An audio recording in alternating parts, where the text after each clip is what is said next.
굿모닝 애청자 여러분, 안녕하십니까?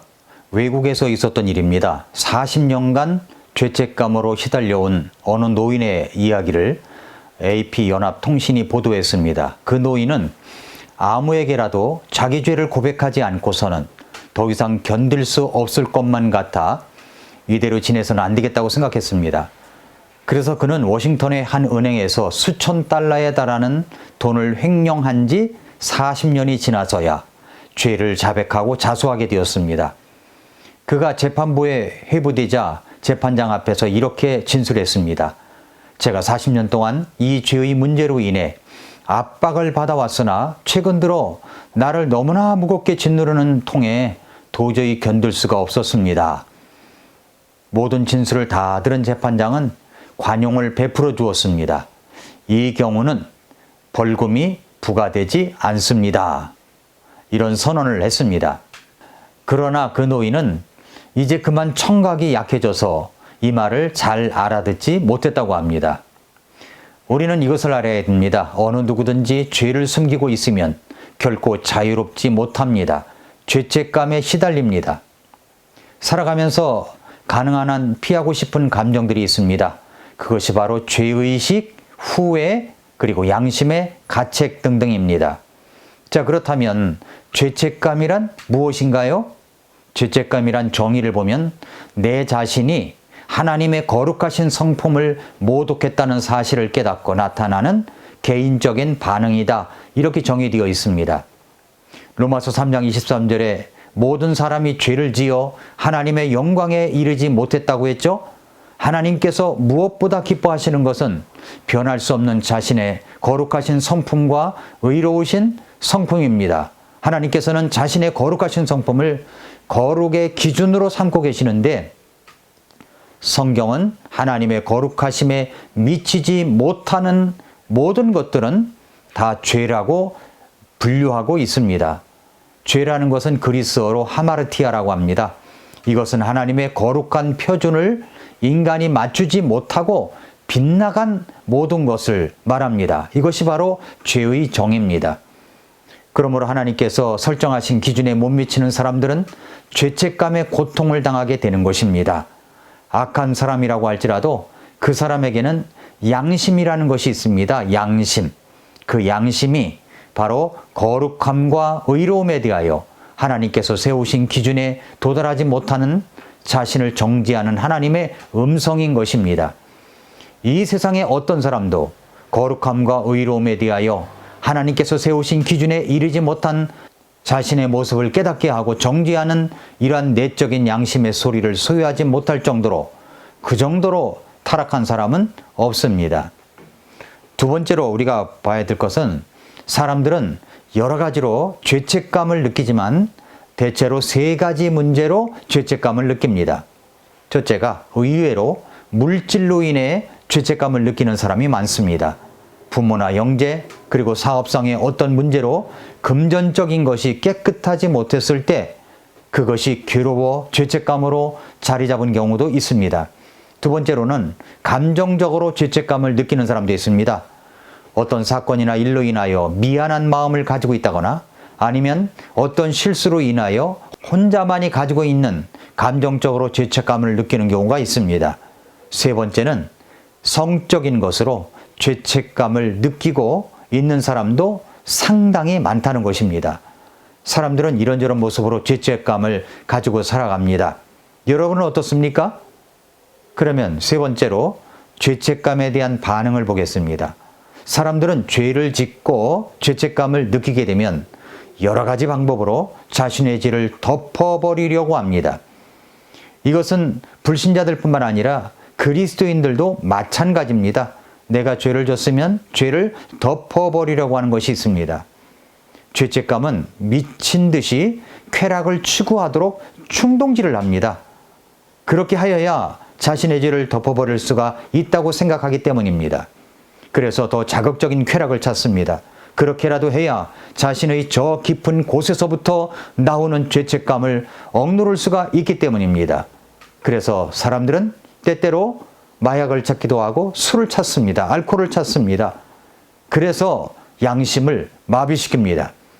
그래야 고통을 줄이고 거짓된 만족과 기쁨을 그렇게 구하려고 하기 때문입니다. 그러나 그러한 쾌락이란 양심의 가책을 덮어두려는 하나의 시도일 뿐이지 그것이 양심의 가책으로부터 사람들을 해방시켜 주지는 못한다는 사실을 우리가 깨달아야 됩니다. 또한 자포자기해서 무모하게도 자신의 죄의 생활에 내던져 버리기도 합니다. 이런 죄책감이 범죄 행각을 하며 다니는 범법자들로 하여금 법을 위반하는 데서 느끼는 이 짜릿함을 통해서 자기 안에 있는 양심의 법이 깨어진 것에 대한 자책을 덮어버리도록 부추긴다는 것입니다. 세 번째는 죄책감이 너무나 크면 일 중독으로 번질 수가 있습니다. 어떤 사람은 지나치게 취미에 골몰하는 경우가 있죠. 어떤 사람은 쉬지 않고 일을 함으로 죄책감을 덜어내려고 시도하고 있습니다.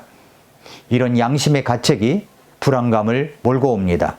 그래서 언제든지 항상 무엇인가 하고 있지 않으면 안 되는 사람이 있죠.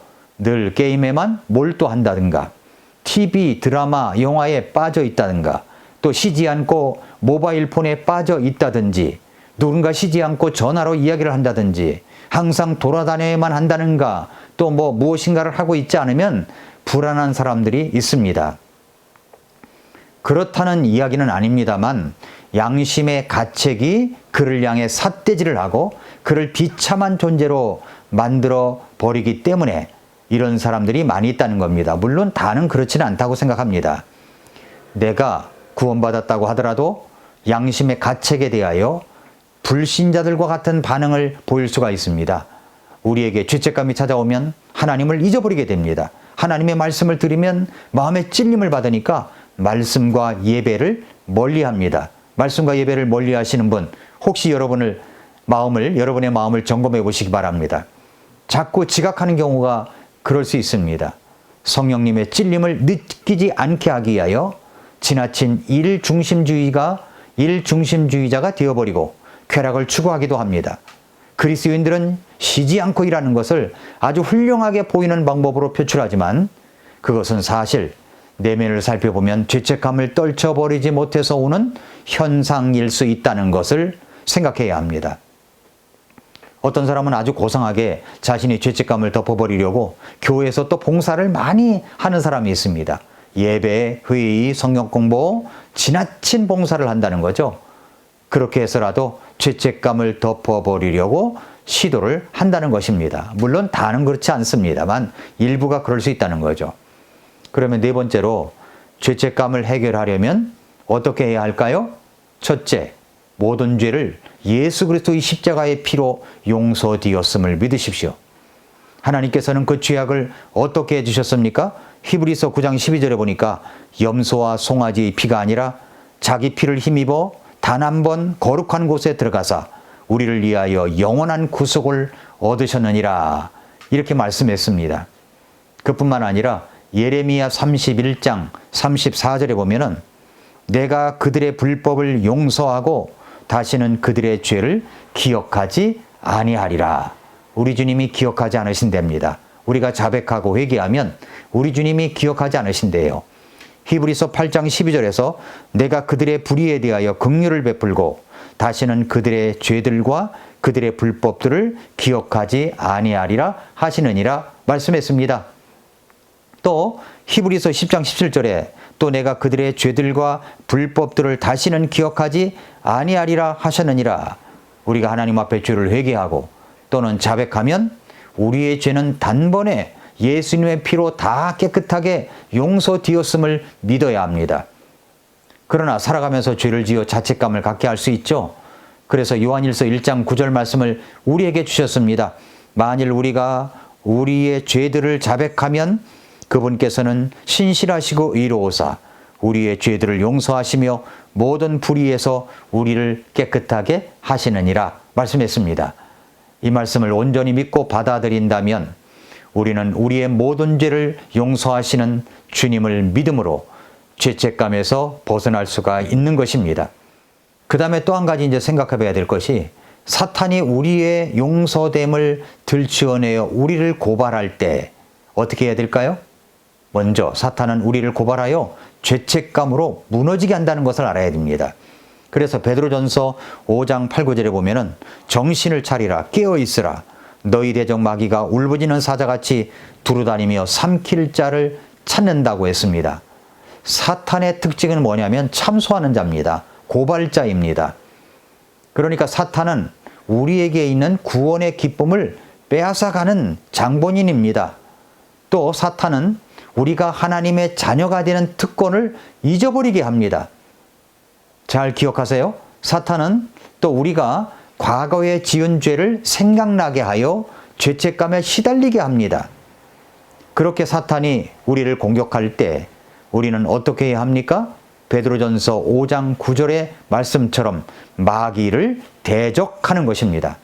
대적한다는 말은 저항한다는 말입니다. 대적한다는 말은 바울이 에베소 교회에 편지를 쓰면서 하나님의 전신갑주에 대하여 말할 때 사용한 단어와 동일한 단어입니다. 에베소 6장 13절에 보면은 그러므로 너희가 악한 날에 능히 버티어내고 모든 일을 행한 뒤에 서기 위해 하나님의 전신갑주를 취하라. 여기 대적한다 라고 말할 때 이것은 버티다 또 내다버리다 라는 그러함과 같은 단어입니다. 사탄이 우리의 양심을 고소하여 용서받은 죄를 들춰낼 때 우리는 어떻게 해야 합니까? 마귀를 대적해야 합니다. 버티어 내야 합니다. 예수 그리스도께서 십자가에서 그 보혈의 능력으로 내 모든 죄를 다 용서하셨음을 선언하면서 말씀으로 대적할 때 그리스도 안에서 담대한 자유함을 해방감을 얻을 수가 있습니다.